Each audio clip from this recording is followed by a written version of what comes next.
ठाणे परिसर या वृत्तवाहिनीमध्ये आपलं स्वागत. पाहुयात आजच्या काही ठळक घडामोडी.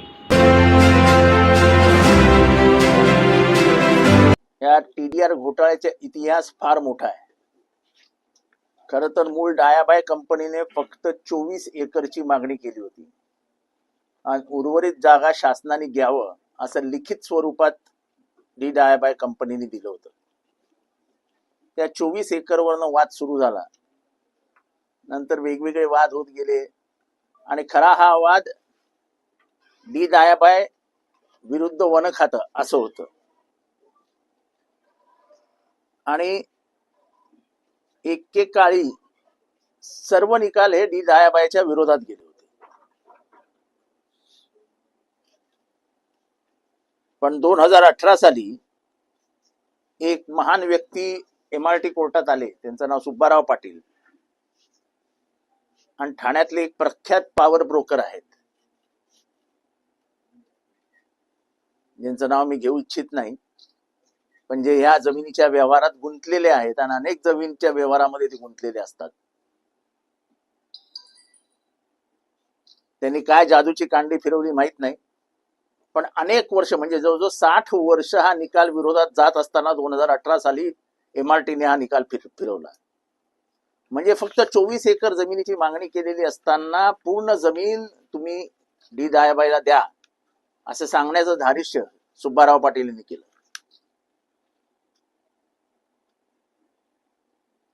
आता प्रश्न हा उभा राहतो की ठाणेकरांना माहित असेल की ही जमीन ही संजय गांधी नॅशनल पार्कचा भाग म्हणूनच ओळखली जाते. तिथे चालायला येणाऱ्या जाणाऱ्यांकडनं पावत्या फाडल्या जायच्या गुलाबी कलरच्या, आणि ती जमीन फॉरेस्ट मध्ये आहे असं सांगितलं जायचं. या सगळ्या घडामोडी घडत असताना ठाणे महानगरपालिकेने 100 वेळा वन खात्याला आठवण केली की तुमची याचिका जी हायकोर्टात आहे त्याच्या मागे लागा, असं असं होणार आहे, ही जमीन वाचवायला पाहिजे. पण वन खात्याने डोळेही मिटलेले होते आणि कानही बंद केले होते. 1 इंचही वन खात्याची जमीन मी कधीही जाऊ देणार नाही असं म्हणणारे गणेश नाईक आहेत कुठे? गणेश नाईक यांनी ह्या शब्दाचा पक्का माणूस आहे. मग ते ह्या क्षणी आहेत कुठे? हे सगळ्या घडामोडी घडत असताना ह्याच्यात जर त्यांच्या लिगल ऍडवायझरला त्यांनी विचारावं की ह्याच्यात झालं काय. आमच्या माहितीप्रमाणे ते कारण देत आहेत की आम्हाला न्याय व विधी विभागाने पुढे जायची परवानगीच दिली नाही, म्हणून तुम्ही 2800 कोटी रुपयाचं नुकसान करणार, तुम्हाला परवानगी दिली नाही म्हणून. खातं ह्याच्यामध्येच पडलं नाही. पहिली लढाईच वन खातं विरुद्ध डायाबाई असताना वन खात्याने चूप बसणं हे सगळं संशयास्पद आहे. माझा किती तुझं किती ह्यामध्ये सरकार अडकलं असल्यामुळे गणेश नाईकांना कदाचित चूप बसण्याचे आदेश देण्यात आलेले असतील. गंगेतील 40 वर्ष वन खातं विरुद्ध डायाबाईची लढाई चालू आहे. आणि डायाबाई यांनी लिहून दिलेलं की 24 एकर वरती माझं बांधकाम झालं असल्या कारणाने तुम्ही पूर्ण जमीन ताब्यात घेऊ नये, फक्त माझी जेवढी जमीन आहे त्याच्यातली बाकी सगळी जमीन तुम्ही ताब्यात घ्या, फक्त 24 एकर ज्याच्यावर बांधकाम झालंय ती जमीन ताब्यात घेऊ नका. स्वतः मालक हे सांगत असताना अचानक निकाल येतो आणि 193 एकरचा TDR त्यांना द्या, 100 एकरचा TDR त्यांना द्या, किंवा 193 जो काय जर TDR द्या असेल तर द्या. अरे कशासाठी? जर मूळ मालक म्हणतो की जेव्हा 24 एकरवर आमचं बांधकाम आहे ते सुरक्षित ठेवा आणि बाकीचा जमीन आम्हाला द्या, तर मग तुम्ही हे धंदे कशाला करताय?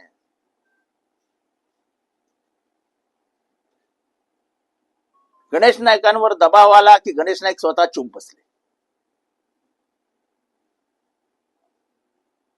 तुमची लोक हायकोर्टात का गेली नाही नाईक साहेब?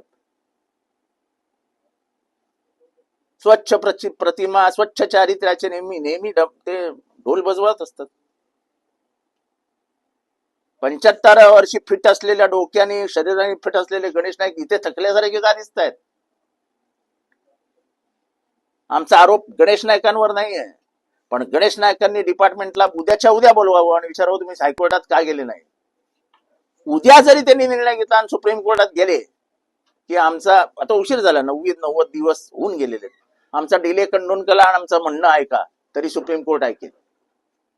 पण सुप्रीम कोर्टाकडे न जाता शांत बसणं आणि 40 वर्ष तुम्ही हायकोर्टात भांडत होतात, सगळे निकाल तुमच्या बाजूने असताना तुम्ही हे सगळं असं वागणं हे संशयास्पद आहे. म्हणजे एकतर 2800 कोटी मधला मोठा मलिदा सरकारमधल्या उच्च पदस्थ नेत्यांना गेलेला आहे, किंवा मग कुठेतरी हे व्यवस्थित डाळ शिजलेली आहे. पण हा घोटाळा स्पष्ट आहे. डी दयाबाईच्या विरोधात सगळे निकाल गेलेले आहेत. आजपर्यंत डी दयाबाई कंपनीच्या त्या जमिनीवर असलेल्या 24-25 एकर वरती मोठे मोठे बांधकाम आहेत, मोठी मोठी बांधकामं, त्याला महानगरपालिकेने आजपर्यंत हात लावलेला नाही. सर्वात मोठे लॉजेस त्याच्यामध्ये आहेत, सर्वात मोठे बार त्याच्यामध्ये आहेत, रस्त्यालगत असलेले मोठे मोठे फर्निचरचे दुकानं त्याच्यामध्ये आहेत. गरिबाच्या झोपड्या तोडायला महानगरपालिका पटापट धावत असते. डी दयाबाईच्या जागेवर असलेल्या 24 एकर वरती असलेले मोठे मोठे, आता ते पण अर्जून झाले, ते पण सुटलं. म्हणजे 24 एकर घोडबंद म्हणजे हिरानंद आणि मेडूच्या समोर एवढी महत्वाची जमीन ताब्यात येणार आहे, तो तर टीडीआर नाही आहे.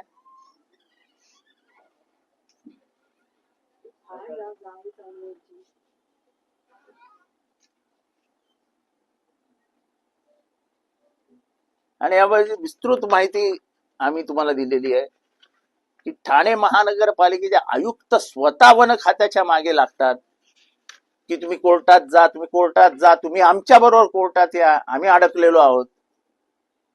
तरीही जर वन खातं जात नसेल तर वन खातं दोषी आहे. म्हणजे हे शासन दोषी आहे, शासनामधले वरिष्ठ दोषी आहेत, आणि यांनी मिळून सगळ्यांनी ठाण्याला बर्बाद करण्याचं काम केलं आणि आमच्या खिशातले 2800 कोटी रुपये आज जाणार आहेत. महापालिकाचा माझा मला माहित आहे वरतून दबाव आहे. गणेश नाईक मोठ्या तोंडाने बोलले कशा 1 इंचही जमीन जाऊ देणार नाही, आणि आजपर्यंत सगळे निकाल डी दयाबाईच्या विरोधात गेलेत. फक्त सुब्बारावचा पाटीलचा निकाल कसा मॅनेज झाला मला माहितीये, कोणी मॅनेज केलं मला माहितीये, ठाण्यातला पॉवर ब्रोकर कोण आहे ते मला माहितीये. अरे पण तुम्ही तुमची एसएलपी आहे ना, तुम्ही याचिका दाखल केली आहे ना. डी दयाबाईंनी जी पहिली याचिका वन खात्याविरुद्ध दाखल केली, वन खात्या विरुद्ध डी दयाबाई अशी लढाई होती ना. मग वन खातं कुठे गायब झालंय?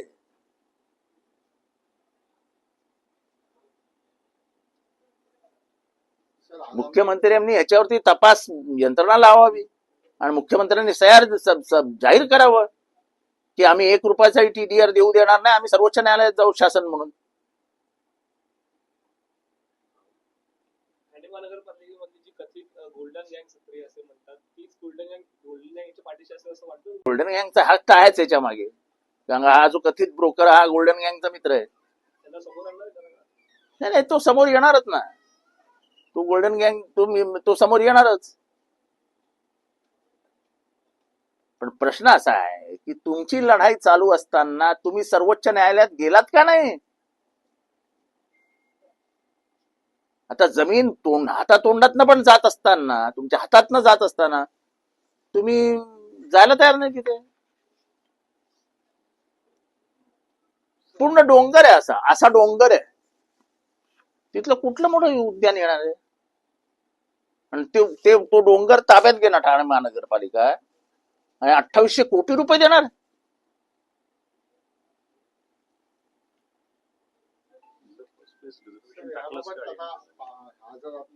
वन खातं जर कोर्टात गेलं नाही तुम्ही सांगता त्याप्रमाणे, हा मुद्दा तुम्ही आता येणाऱ्या पावसाळी अधिवेशनात नाही अधिवेशनात मांडू, सगळं मांडू, पण हा म्हणजे हे शासन कसं भ्रष्टाचारी आहे आणि ह्या शासनात काय उद्योग चालतात हे समोर आणतो आम्ही. आज तुमच्या माध्यमातून हे मुख्यमंत्र्यांपर्यंत जाईल. मुख्यमंत्र्यांनी वन खात्याला विचारावं की तुम्ही का गेले नाही.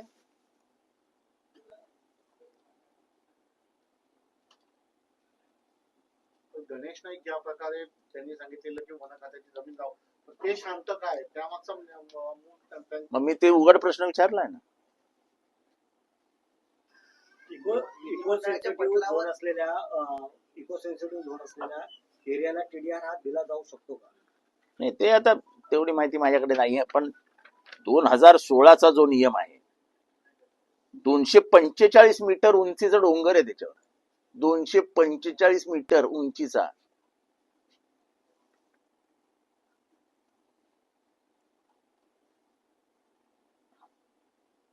तिथे पर्यावरण संवेदनशील भागासाठी विशेष नियमावली लागू करण्यात आली आहे. सदर गट क्रमांक 59(1) हा भाग संजय गांधी राष्ट्रीय उद्यानाच्या पर्यावरण संवेदनशील क्षेत्रात मोडतो. मग यांना कसं काय टीडीआर देणार तुम्ही?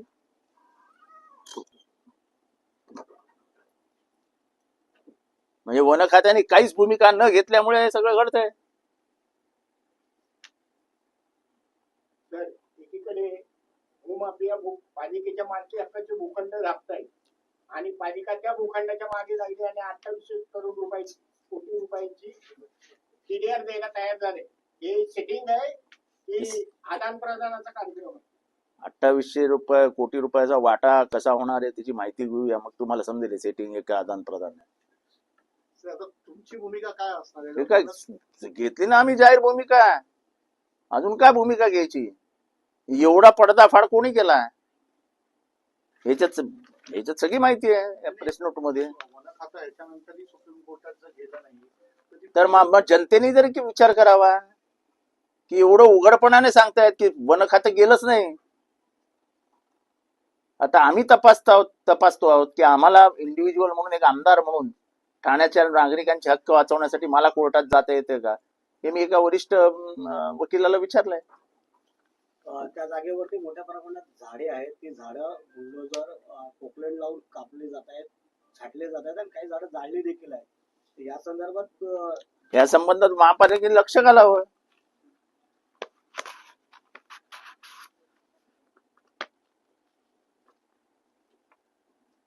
ह्याच्यात महानगरपालिकेचा हातच नाही असं नाही म्हणता येणार.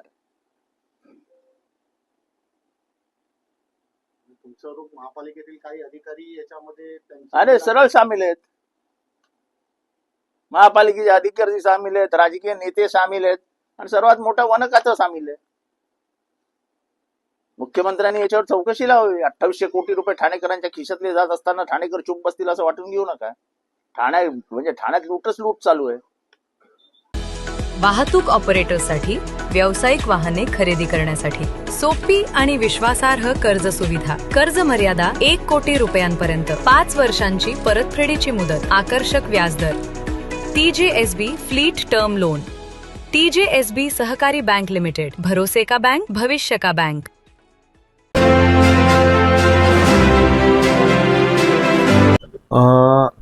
8वी 9वी आणि 10वी यासाठी RSP आणि सिव्हिल डिफेन्स हे ऑप्शनल सब्जेक्ट म्हणून आहेत, पण बऱ्याचशा शाळांना किंवा शिक्षकांना ते माहीत नाही. याच्यातनं आपण रस्त्यावर जे वाहतुकीचे नियम पाळण्यासाठी जी नवीन येणारी पिढी आहे घडवण्याचं काम जे शिक्षक करतात त्यासाठी आपण त्यांना पहिले ट्रेनिंग फॉर ट्रेनर्स आहे, जे आपल्याला जे पुढे जाऊन विद्यार्थ्यांना जे ट्रेन करणार आहे त्यांच्यासाठी आपण ट्रेनिंग ठेवलेलं आहे. याच्यात सर्वात प्रथम याच्यावर 2 सत्रांमध्ये ही ट्रेनिंग होणार आहे. एक इनडोअर आणि एक आउटडोअर. आउटडोअरमध्ये परेडची जे काय पथसंचलन जे असतं त्याबाबतचं ट्रेनिंग त्यांना इत्यंभूत ट्रेनिंग दिलं जाणार आहे 7 दिवस सकाळी आणि संध्याकाळी. आणि आफ्टरनून सेशन्समध्ये याचे तासिका चालणार आहे. तासिकामध्ये फर्स्ट एड असेल, रस्ता सुरक्षा संबंधीचे जे काही मानांकन असतील ते असतील. त्याच्यानंतर RTO पण याच्यात प्रशिक्षण देणार आहेत. जे नामांकित हॉस्पिटल्स आहेत त्याच्याकडची डॉक्टर्स फर्स्ट एडचं देणार आहेत. योगा सेशन्स पण आहेत याच्यात. आणि त्याच्यानंतर आपल्याला रस्त्यावर प्रॅक्टिकली जंक्शन्स कसं चालवायचं, हँड सिग्नल्स काय असतील याच्याबद्दल पण त्याच्यात ट्रेनिंग दिलं जाणार आहे. सर, तुम्हाला असं वाटतं का शालेय शिक्षण अभ्यासक्रमात सुद्धा ह्या अशा प्रकारचे विषय असावे? 100% असले पाहिजेत, कारण आज जी येणारी पिढी आहे सगळ्यात जास्त शहरी किंवा ग्रामीण भागातही गेलात किंवा हायवेजवरही गेला तर आपल्याला बघायला मिळेल की मोठ्या प्रमाणात ट्रॅफिक जाम्स आपल्याला बघायला मिळतात. लेन डिसिप्लिनचं पालन न केल्यामुळे एक तर ट्रॅफिक जाम्सला सामोरे जावं लागतं, दुसऱ्या याच्यात अपघाताला सामोरे जावं लागतं. त्याच्यामुळं येणाऱ्या पिढीसाठी एक सगळ्यात महत्त्वाचं प्रशिक्षण असणार आहे. सर, किती शाळा तुम्ही आता याच्यात अंतर्भूत केलेल्या आहेत? आतापर्यंत आपल्याकडे 172 शाळा झालेल्या आहेत. आता परत आपण एक 80 शिक्षकांना बोलवलेलं आहे. त्या 80 ट्रेन झाल्यानंतर आपले जवळपास 250ची टोटल पूर्ण होईल यावर्षी. तरी परत अजून 2-3 महिन्यानंतर म्हणजे नोव्हेंबरच्या ज्या दिवाळीच्या सुट्टीत असतील, दिवाळीच्या सुट्टीत परत आपण एक असोसिएशन नव्याने परत करणार आहोत. बरोबर आहे, कारण आपलं टार्गेट आहे ठाण्यामधील प्रत्येक शाळेमध्ये ही RSP आपल्याला पोहोचवायची आहे, जेणेकरून त्यांच्या शाळेच्या बाहेर सगळ्यात पहिले ते डिसिप्लिन ठेवतील आणि नंतर रस्त्यावर पण डिसिप्लिन ठेवायला त्यांना मदत होईल. तर एक ठाणा एक मॉडेल बनणार आहे का इतर राज्यांसाठी किंवा इतर शहरांसाठी त्या प्रकारचे प्रशिक्षण? मॉडेलचं नाही हे सांगता येणार मला, पण एक आपण चांगली प्रथा या ठाणे शहरांमध्ये चालू करत आहोत, जेणेकरून ठाण्यामध्ये जो सिव्हिल सेन्स जो लोप पावत चाललेला आहे त्याच्यात भर पडेल आणि लोकांना जास्तीत जास्त सिव्हिक सेन्स प्रमाणे फॉलो करून रस्त्यावर सुरक्षित राहतील.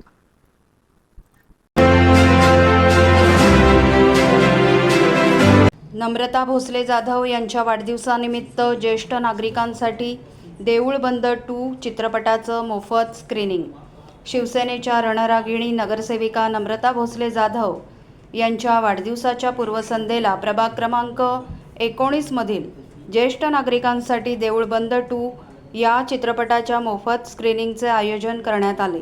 सामाजिक बांधिलकी जपत आयोजित करण्यात आलेल्या या उपक्रमाला ज्येष्ठ नागरिकांचा उत्स्फूर्त प्रतिसाद लाभला. मोठ्या संख्येने नागरिक उपस्थित होते. युवा सेना आणि युवती सेनेच्या संयुक्त विद्यमाने आयोजित करण्यात आलेल्या या कार्यक्रमात ज्येष्ठ नागरिकांसाठी विशेष व्यवस्था करण्यात आली होती. मनोरंजनासोबतच समाजातील ज्येष्ठ नागरिकांप्रती कृतज्ञता व्यक्त करण्याच्या उद्देशाने हा उपक्रम राबवण्यात आला. उपस्थित ज्येष्ठ नागरिकांनी या उपक्रमाचं स्वागत करत आयोजकांचं कौतुक केलं.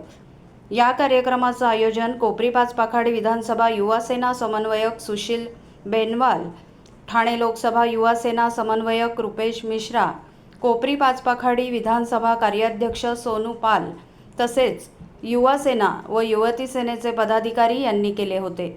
यावेळी नगरसेवक विकास रेपाळे यांनी नम्रता भोसले जाधव यांना वाढदिवसाच्या शुभेच्छा देत त्यांच्या सामाजिक आणि लोकाभिमुख कार्याचं कौतुक केलं. कार्यक्रमादरम्यान केक कापून वाढदिवस साजरा करण्यात आला. उपस्थित ज्येष्ठ नागरिकांनी नम्रता भोसले जाधव यांना शुभेच्छा देत त्यांच्या भावी वाटचालीसाठी आशीर्वाद दिले. यावेळी स्वामी समर्थ महाराजांच्या प्रतिकात्मक रूपाचं सादरीकरण करण्यात आले, ज्यामुळे भक्तिमय वातावरण निर्माण झालं. यावेळी मनोगत व्यक्त करताना नम्रता भोसले जाधव यांनी युवा सेना आणि युवती सेनेच्या पदाधिकारी व कार्यकर्त्यांचे विशेष आभार मानले. वाढदिवसानिमित्त मिळालेल्या ज्येष्ठ नागरिकांच्या शुभेच्छा आणि आशीर्वाद हीच माझी खरी संपत्ती असून समाजासाठी अधिक जोमाने काम करण्याची प्रेरणा त्यातून मिळते, असे त्या म्हणाल्या. मला असं वाटतं कायमस्वरूपी माझ्या वाढदिवसानिमित्त युवा सेना असू दे, आमचे शिवसेना शाखेचे विविध पदाधिकारी, शिवसेना विविध शाखेच्या माध्यमातून सामाजिक कार्य आणि सामाजिक कार्यक्रम हे राबवलेच जातात. आणि मला खूप छान असं सरप्राईज दिलं या लोकांनी की वाढदिवसाच्या पूर्वसंध्येला ज्येष्ठ नागरिकांकरता हा देऊळ बंद 2 कार्यक्रम आयोजित केला. युवा सेनेचं सर्वांचं असं ठरलं की ज्येष्ठांकरता काहीतरी आपण विरंगुळा करू, चांगले काही कार्य करू, काही काम करू. तर मग काय करू शकतो, तर त्यांना आता सुट्टीचे दिवस आहेत, सर्व तरुण मंडळी घरातली मला असं वाटतं वेकेशन मोडवर असतात, बाहेर फिरायला जातात, मग ज्येष्ठ नागरिक घरी असतात. मग ज्येष्ठांकरता कुठेतरी छोटेसे मला असं वाटतं क्षण असे मनोरंजनाचे क्षण असावे याकरता यांनी हा मूवी ठेवलेला आहे. आणि मी स्वतः निस्सिम स्वामी भक्त आहे आणि माझ्या वाढदिवसानिमित्त हा देऊळ बंद 2 कार्यक्रम ठेवल्याबद्दल मी खरंच या सर्वांचे आभार व्यक्त करते. खूप दिवसांनी अगदी ज्येष्ठ नागरिक मनापासून त्यांची भेट झाली, कारण उद्याचं धावपळीच्या दिवसामध्ये म्हणजे तो पूर्ण दिवस धावपळीचा असतो ज्येष्ठ नागरिकांकरता. म्हणजे ज्येष्ठ नागरिकांना पूर्ण असं हवं तसं भेटता येत नाही, परंतु आजच्या दिवशी इतकं छान सर्वांना भेटता आलं, सर्वांनी भरभरून असे आशीर्वाद दिले आणि मला असं वाटतं आयुष्यात अजून काही नको, हे आशीर्वादच कामी येतात आणि हे आशीर्वाद घेऊन आणि त्या सर्वांचं जे पाठबळ लावलं ते कुठे ना कुठेतरी अजून एक वर्ष चांगलं काम करण्याची जिद्द देऊन जातं. आणि मला असं वाटतं वाढदिवस हा काय असतो तर एक सामाजिक कार्य काही करतो आपण, तो देण्याचा दिवस आहे आणि या माध्यमातून ज्येष्ठांनी आम्हाला जे आशीर्वाद दिले त्याची कायमस्वरूपी परतफेड करू एवढीच मी स्वामीचरणी प्रार्थना करते. खूप छान, म्हणजे अगदी छानसं असं आयोजन त्यांनी केलं. ज्येष्ठांकरता एक स्पेशल बड्डे माझा ठेवला, हेच माझ्यासाठी खूप मोठं सरप्राईज होतं. आणि केक कापला, त्यांनी भरभरून शुभेच्छा दिल्या, त्यांनी केक भरवला, प्रत्येकाने मला अगदी शुभेच्छा देताना त्यांचं खूपच छान अशा भावना होत्या आणि त्यांना बरं वाटलं की एक फक्त आमच्यासाठी हा कार्यक्रम ठेवला, तर त्यांच्यासाठी एक स्पेशल फील केलं, ते माझ्यासाठी खूप मोठी गोष्ट आहे. आज आम्ही युवा सेनेतर्फे जे प्रभाग क्रमांक 19 युवा सेना पदाधिकारी एक असं ठरवलेलं 19 नंबर वार्डमध्ये ज्येष्ठ नागरिकांसाठी युवा सेनांनी काहीतरी कार्यक्रम केला पाहिजे. तर आमच्या मनात आणि ध्यानात देऊळबंद माझा मित्र सुशील यांनी एक विचार केला, आपण ज्येष्ठांना काहीतरी दाखवलं पाहिजे, म्हणून आम्ही देऊळबंद हा चित्रपट ज्येष्ठ नागरिकांना दाखवला. या टाइमने आम्ही हे केलं. आमचे गुरुवर्य विकास कृष्ण रेपाळे 80% समाजकारण 20% राजकारण हे त्यांनी आम्हाला शिकवलेलं आहे. तर ज्येष्ठांना आम्हाला काहीतरी करायचं असेल त्यामुळं आम्ही आज हा कार्यक्रम ज्येष्ठ नागरिकांना केला आहे. त्याच्याबद्दल आम्ही पहिलं तर आधी विकास रेपाळेंचा आभार मानतो. ते जे आमच्या मार्गदर्शनाखाली आणि आम्हाला प्रत्येक वेळी आम्हाला मदत करतात, त्याच्याबद्दल शिकवण त्यांनी आम्हाला दिली, त्याच्याबद्दल आम्ही त्यांचं खूप खूप आभार. नम्रता भोसले मॅडमला वाढदिवसाच्या खूप खूप शुभेच्छा युवा सेनेतर्फे. नम्रता भोसले मॅडमना वाढदिवसाच्या खूप खूप शुभेच्छा. त्यांना त्या आमच्या लोकांसाठी खूप ज्येष्ठांसाठी खूप कामं करतात, त्यांच्यासाठी खूप खूप वाढदिवसाच्या खूप खूप शुभेच्छा. तर या होत्या आपल्या शहरातील काही ठळक घडामोडी. उद्या पुन्हा भेटू याच वेळी याच ठिकाणी. धन्यवाद.